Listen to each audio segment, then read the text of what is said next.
all beings be happy. May all beings be healthy. May all beings be free from harm. May all beings love life. May all beings awaken. Welcome to another Cuke Audio mini podcast.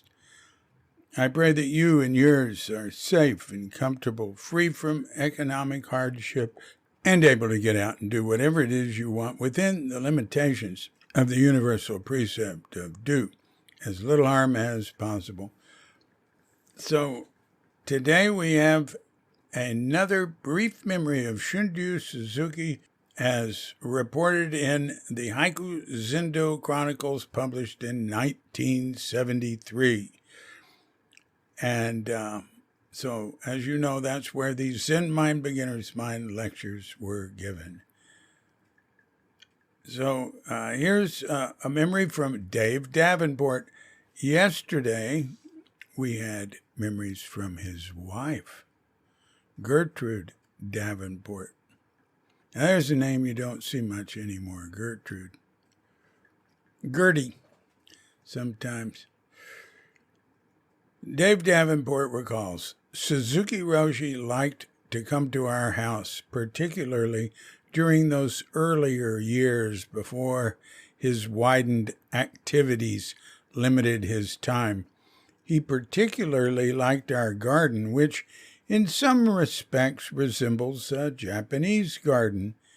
In the rear center of the garden is a rather large full loquat tree, and on one of Roshi's early visits, he remarked that the tree should be thinned out so that the limb structure could be seen.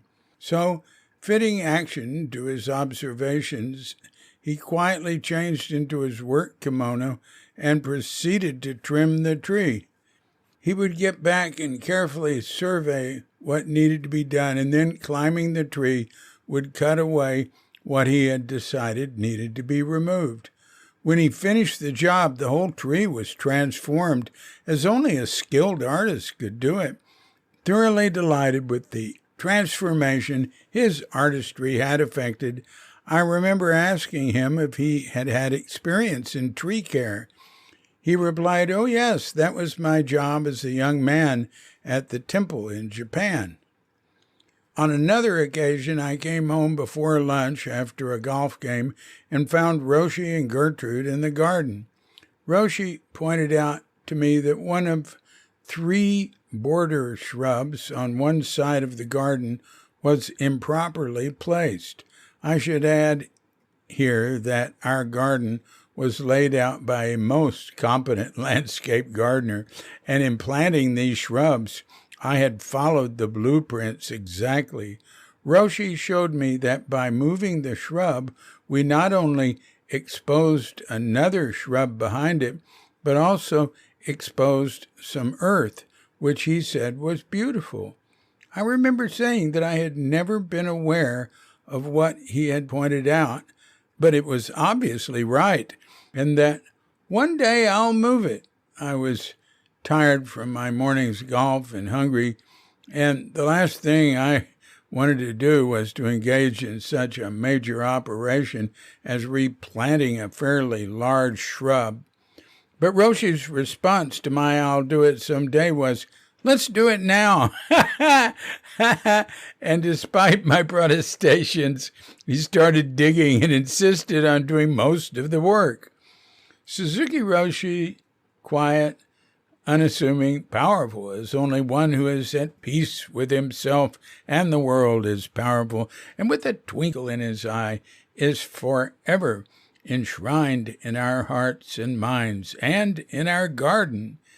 Roshi had understood when I told him that my Zendo was the green fairway of my golf course. That early in the morning, walking the dew-wet green fairways, smelling the earth smells, aware of the stillness, the quiet broken only by bird calls, the song of a meadow lark, and the glory of a sunrise, truly a time for listening to the voice within. One last visit with Roshi was shortly before his death. Gertrude and I called on Roshi and his wife in their apartment at San Francisco Zen Center.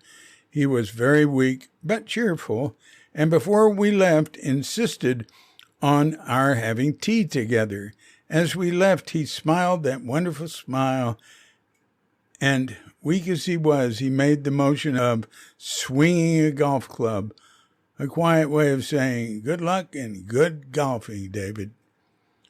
A memory of a great man I shall always cherish. Very touching. Dave Davenport. This has been a Cuke Audio mini podcast.